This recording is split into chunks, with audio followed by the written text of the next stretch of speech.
Alright students, so we have a cup, a card and a coin. The card is like a postcard and then we have a coin. So first thing I'm going to do is select the card and I'm going to place it on the cup so that the card is nicely centered over the center of the cup. Next, I'm going to select the coin and then move it down until the coin is also placed right on the card and exactly over the center of the cup. You know the trick. You've seen this many times. If you pull the card gently, that is with a small acceleration, the coin will come along with the card. On the other hand, if I grab the card and whip it out, that is, give it a large acceleration, the card will clear the cup and the coin will fall into the cup. The question now that we have to answer is, what is the minimum acceleration that I should give to the card so that the coin will fall into the cup?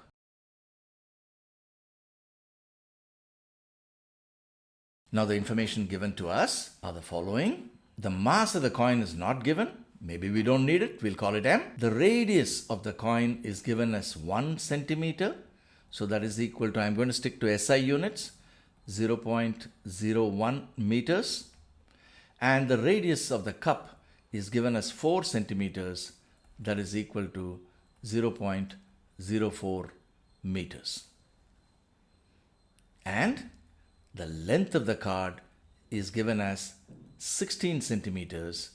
That is equal to 0.16 meters. Now first let's see what happens if I pull the card slowly. That is, I give it an acceleration to the right and that acceleration, let's say, is A, and that is pretty small.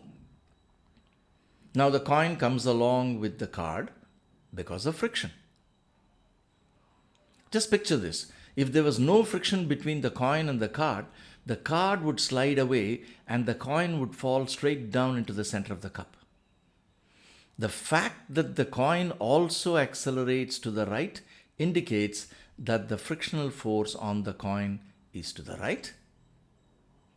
And since the coin is not sliding with respect to the card, it is static friction. And we have already been given that the coefficient of static friction is 0.5. We've been given that the coefficient of kinetic friction is 0.3. So now it is static friction. Let the force of static friction be Fs on the coin. Then the acceleration of the coin is going to be this force of static friction divided by the mass of the coin. Now the force of static friction will now adjust itself so that this acceleration is equal to the acceleration of the card, so that the coin and the card have the same acceleration.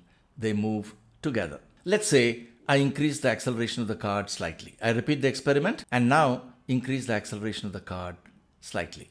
What happens? Coin still stays on the card. That means the force of static friction has adjusted itself so that it's increased slightly, so that the acceleration of the coin is still equal to the acceleration of the card, and it keeps up with the card and they move together. Now as I keep increasing the acceleration of the card, each time I repeat the experiment with a larger and larger acceleration of the card, what do I find? I find that the static friction keeps increasing, but the static friction has a maximum value. It's less than or equal to mu s times mg. Why mg? Because on the coin there is normal reaction acting upwards, mg acting downwards. There is no vertical acceleration. So therefore n is equal to mg. So the maximum acceleration that static friction can provide to the coin is given by acceleration of the coin. Let's call it the maximum value is mu s mg 0.5 times m times g, which is 10, divided by mass of the coin. And that is equal to 5 meters per second squared. So what does this tell us? This tells us that if I give the card an acceleration which is less than 5, static friction will adjust itself so that the coin will move with the card. On the other hand, if I give the card an acceleration equal to 5 meters per second squared, even then, remember, static friction is less than or equal to mu s times mg. So The maximum value is 5 meters per second squared that the static friction can provide. So the coin will still stay on the card, but the moment I give the card an acceleration greater than 5 meter per second squared, that is 5.001 meter per second squared or whatever, then the card accelerates to the right with that acceleration, 5.001, but the coin cannot keep up with the card. The card starts sliding with respect to the coin. It is kinetic friction now, and immediately the force of friction changes to kinetic friction, which is mu k m g. G is 10, so that becomes 3 times m. That is the force of kinetic friction. So what do we have so far? Now this is a sideways view, and we have that we are now pulling the card with a large acceleration, and so the coin is sliding with respect to the card, and we know that the acceleration of the coin now also to the right is equal to 3 meters per second squared. So for the coin to fall into the cup, the maximum distance that it can move before the card clears the cup is until the coin reaches the edge. That is, the center of the coin should be at the rim. If it goes beyond the rim, it will topple over, or if it goes further beyond the rim, it will fall outside. If it goes less than the radius of the cup, then it will fall inside. So the distance moved by the coin should be the radius of the cup, 0.04 meters. S is equal to ut plus half a t squared.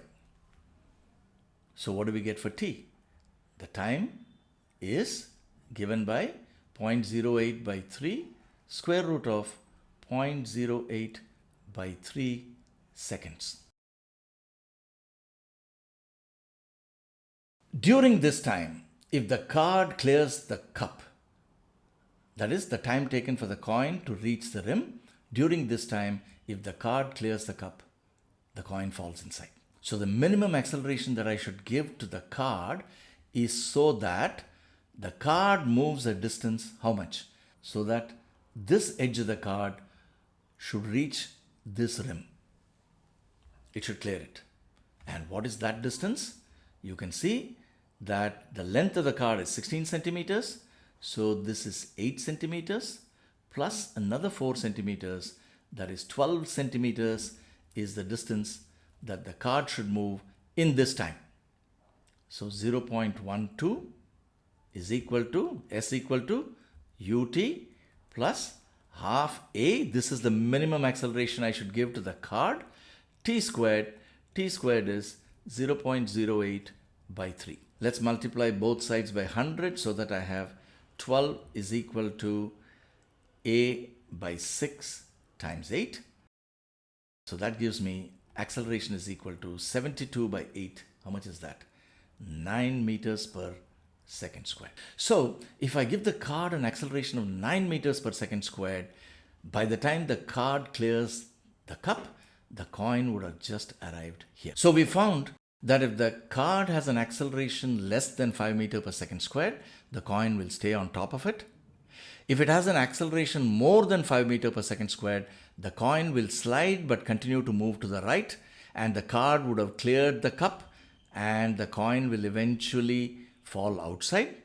But if the acceleration of the card is at least 9 meters per second squared, then the card will completely clear the cup before the coin reaches the rim, and then it will fall inside. Okay? Very interesting problem, I think. Please think about this and seriously try to attempt it again on your own, because this problem teaches you a lot about, first of all, direction of friction. As you can see, the direction of friction is to the right, and the coin is given its acceleration by the friction. Friction is causing the motion of the coin, it's not opposing it. So you have to learn the direction of friction in this problem, and then you also learn when to use kinetic friction, when to use static friction, and when to clearly decide on a criterion about what should happen for the coin to fall inside. The answer is the card should move 12 centimeters. Figure that out again. By the time the coin moves a distance of 4 centimeters. If the card moves more than 12 centimeters, the coin will definitely fall inside. So the minimum acceleration for the card is 9 meters per second squared for the coin to fall inside. That's it for today. See you in the next video. Bye-bye.